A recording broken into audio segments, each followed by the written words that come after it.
Notary ఏదైతే ఉందో దీని మీద మీరేం చెప్తారు? చాలా విచిత్రంగా ఉంది బ్రహ్మనాయుడు గారు. నోటరీ చేయించి పంపించాల్సినటువంటి ఆవశ్యకత ఏదైతే ఏమీ లేదు. వైఎస్ఆర్ భార్యగా విజయలక్ష్మి గారికి ఖచ్చితంగా ఒక లెటర్ హెడ్ రిలీజ్ చేసేటువంటి ఒక అవకాశం ఉంది.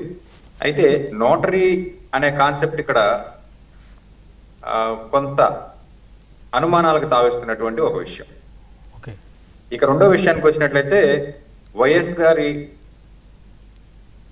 ఆంక్షల మేరకు లేకపోతే ఆశీస్సుల మేరకు ఏవైతే ఆస్తులు సమానంగా పంచాలనో లేకపోతే కూతురికి కాస్త ఎక్కువ ఇవ్వాలనో ఏదైతే ఉందో ఆవిడ చెప్తున్నట్లు లేదా ఆవిడ చెప్తున్నట్లుగా మనం అందరం కూడా డిస్కషన్ చేస్తున్నటువంటి ఆ డాక్యుమెంట్స్ ఏవైతే ఉన్నాయో ఆ డాక్యుమెంట్స్ పరంగా మనం మాట్లాడుతున్నటువంటి ఈ కార్యక్రమంలో భాగంగా నిజంగా వైఎస్ గారికి ఇవ్వాలని ఉంటే ఖచ్చితంగా ఆయన ఉన్నప్పుడే ఇచ్చేసేటువంటి ఒక పరిస్థితి ఉంది కదా అని చెప్పేసి అని ఇక్కడ ఒక క్వశ్చన్.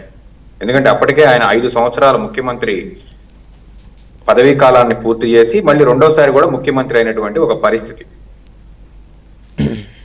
మరొక విషయానికి వచ్చినట్లయితే ఖచ్చితంగా ఆస్తులు పంచాలి అన్నప్పుడు జగనే నిజంగా ఆస్తులు పంచేటువంటి ఉద్దేశం లేని పక్షంలో ఇప్పుడు ఇచ్చినటువంటి 230 కోట్ల రూపాయల ఆస్తులు కూడా ఇచ్చేటువంటి పరిస్థితి కాదు, పూర్తిగా ఎగవేసేటువంటి పరిస్థితి.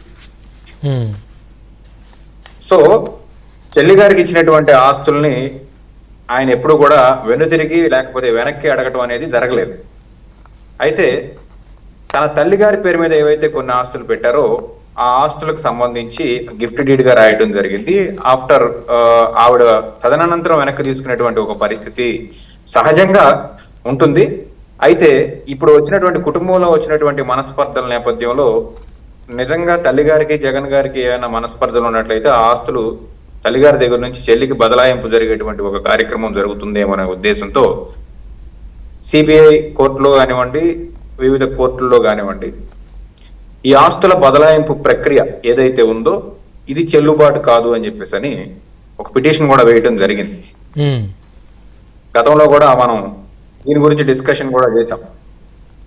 అయితే ఓవరాల్ గా ఈ ఇష్యూని చూసుకుంటే ఇది రాష్ట్ర సమస్య కాదు, కేవలం వైఎస్ కుటుంబ సమస్య.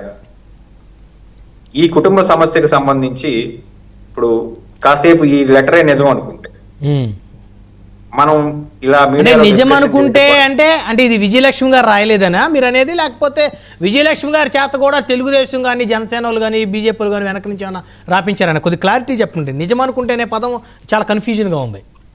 అంటే ఇక్కడ తెలుగుదేశమా బీజేపీనా లేకపోతే జనసేన అనేది అప్రస్తుతం. ఎందుకనంటే సాక్షాత్తు కాంగ్రెస్ పార్టీ రాష్ట్ర అధినేతతో కదా వైఎస్ఆర్ కాంగ్రెస్ పార్టీకి ఉన్నటువంటి విరోధం ఈ రోజు. అవును. సో అనవసరంగా ఇందులో కూటమిని తీసుకురావాల్సినటువంటి అవసరం అయితే లేదనేది నా అభిప్రాయం. ఓకే, మంచి పని. ఏవైతే వాళ్ళ కుటుంబానికి సంబంధించి ఇప్పుడు ఆల్రెడీ వివేకానంద రెడ్డి మర్డర్ కేసులో ఎవరైతే ముద్దాయిలుగా ఉండాలి లేకపోతే పలానా వాళ్ళని విచారించాలి లేదంటే పలానా వ్యక్తుల్ని సిబిఐ వారు పిలిచి కేసులో పెట్టాలి అని చెప్పేసి గత 5 సంవత్సరాలుగా లేదా 7 సంవత్సరాలుగా అప్రహటాతంగా జరుగుతున్నటువంటి ఒక సుప్రీం కోర్టులో జరుగుతున్నటువంటి కేసుల జడి మనందరం చూస్తూనే ఉన్నాం.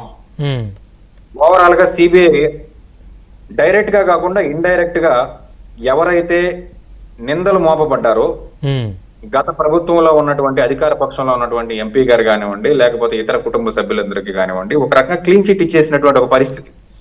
నో, వాళ్ళని పిలవాల్సిన అవసరం లేదు, వాళ్ళని అరెస్ట్ చేయాల్సిన అవసరం లేదు, వాళ్ళని కేసులో చూపించాల్సిన అవసరం కూడా లేదు.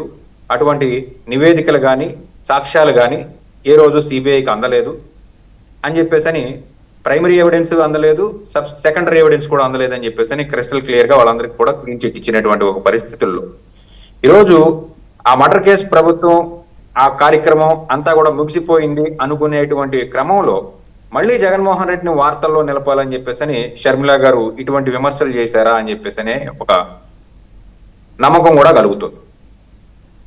ఎందుకంటే ఇది ఈ రోజు జరుగుతున్నటువంటి వ్యవహారమే కాదు, ఈ లెటర్ 5 సంవత్సరాల క్రితమే ఇచ్చి ఉండొచ్చు. విజయమ్మ గారు ఇవ్వాలి అనుకున్నప్పుడు ప్రజలందరికీ తెలిసినటువంటి ఒక విషయం, వైఎస్ రాజశేఖర రెడ్డి గారి ఆస్తుల్లో మెజారిటీ భాగం జగన్మోహన్ రెడ్డి గారు, కాస్త కొంత తక్కువ ఆస్తులు షర్మిలారెడ్డి గారికి after demise of YS Rajasekhara Reddy గారు బదలాయింపులు జరిగినాయి. పూర్తిగా ఆస్తులన్నింటిని కూడా ఆక్రమించి అన్నయ్య చెల్లెల్ని బయటికి నెట్టలేదు. అయితే ఈ ఆస్తుల పంపకాల్లో వీళ్ళిద్దరికి వచ్చినటువంటి గొడవలను బూచిగా చూపించి రాజకీయంగా వీళ్ళిద్దరూ చెరుకో డైవర్షన్ తీసుకున్నటువంటి ఒక పరిస్థితి. అంటే ఆ పరిస్థితి ఎందుకు వచ్చింది? ముందు అన్న కోసం అన్నని ముఖ్యమంత్రిని చేయాలని చెల్లి రాష్ట్రం అంతా పాదయాత్ర చేసినటువంటి ఆ పరిస్థితి నుంచి అన్న మీద యుద్ధం ప్రకటించే పరిస్థితి వరకు వచ్చారంటే మరి వారిద్దరి మధ్య ఏ స్థాయికి విభేదాలు ఉన్నాయో, వారిద్దరి మధ్య ఆస్తి గొడవలు ఏ స్థాయిలో ఉన్నాయో అనేది అందరికి అర్థమవుతుంది కదా వెంకటేష్ గారు. అవి లేకపోతే ఇంత రాదు కదా పరిస్థితి. కుటుంబాల్లో సహజంగా రాజకీయ కుటుంబాల్లో ఆస్తుల కోసం, పార్టీ యొక్క భావజాలాల కోసం, పార్టీ యొక్క మనుగడ కోసం, 80ల్లో పార్టీ మనుగడ కోసం కుటుంబ సభ్యుల మధ్య గొడవలు వచ్చినాయి. 90ల్లోకి వచ్చేపాటికి లేదా 2000 సంవత్సరానికి వచ్చేపాటికి భావజాలం మీద భేదాభిప్రాయాలు వచ్చి విడిగా పార్టీలు పెట్టుకున్నటువంటి ఒక పరిస్థితి. ఈ రోజు ఆస్తుల క్రమాన్ని చూపించి ఈ రోజు ఆవిడ వెళ్ళి కాంగ్రెస్ పార్టీలో ఆవిడేది కొత్త పార్టీ పెట్టారు. పెట్టిన తర్వాత తెలంగాణలో పోటీ చేశారు. సరే, ఆవిడకున్న బలం ఏంటో ఆవిడకి అర్థమైంది. కాంగ్రెస్ పార్టీలో జాయిన్ అయ్యారు. ఈ రోజు ఆంధ్రప్రదేశ్ అధ్యక్షురాలుగా మంచి లీడింగ్ పొజిషన్ లో ఉన్నారు. కాబట్టి ఆవిడ మాట్లాడేది ఏదైనా కూడా ప్రతిపక్షంలో ఉన్న వాళ్ళు వివరణ ఇచ్చుకోవాల్సినటువంటి ఒక పరిస్థితి, లేదా ఎవరి మీద అయితే ఆవిడ ఆరోపణలు చేస్తుందో ఆ ఆరోపణలన్నిటికి కూడా వివరణ ఇచ్చుకోవాల్సినటువంటి ఒక పరిస్థితి. వివేకానంద రెడ్డి గారి మర్డర్ కేసులో ఆవిడ మాట్లాడినన్ని మాటలు, ఆవిడ చేసినన్ని ఆరోపణలు నిజంగా చంద్రబాబు నాయుడు గారు కూడా చేయలేదు. ఈ ఒక రకంగా జగన్మోహన్ రెడ్డి గారి ప్రత్యర్థి వర్గానికి కట్టనిచ్చినట్లుగా ఆవిడ చేసినటువంటి ఈ రాజకీయ ప్రయోజనాల కోసం చేసినటువంటి ఈ దాడి ఏదైతే ఉందో, ఈ ఆస్తుల కేసు కన్నా వాస్తవంగా చెప్పాలంటే వివేకానంద గారి హత్య కేసు చాలా డ్యామేజ్ చేసినటువంటి ఒక విషయం. ఈ ఆస్తుల కేసులోంచి ఎప్పటికైనా కానీ, లేదా ఈ ఆస్తుల సమస్యకి పరిష్కారం ఎప్పటికైనా దొరుకుతుంది, కానీ చరిత్ర ఎప్పుడు మర్చిపోదు.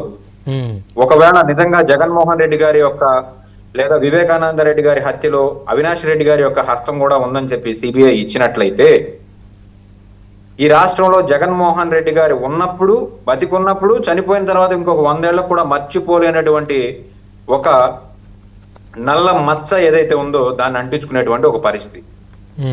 వాస్తవంగా అందులోంచి బయటకు వచ్చారు. వచ్చే ఎలక్షన్ లోపు ఈ ఆస్తుల గొడవలోంచి కూడా జగన్మోహన్ రెడ్డి గారు బయటకు వస్తారని ఆశిస్తున్నాం. రైట్ 1 by 1 మాట్లాడదాం. మనతోటి కాంగ్రెస్ పార్టీ నుంచి ఎస్కే సైదా గారు ఉన్నారు. సైదా గారు, good evening sir. Good evening Brahmanaidu గారు. సార్ మీ వాయిస్ వినిపించట్లేదు సైదా గారు. వినపడుతుంది. వినిపిస్తుందా బ్రహ్మనాయుడు గారు? వినిపిస్తుంది.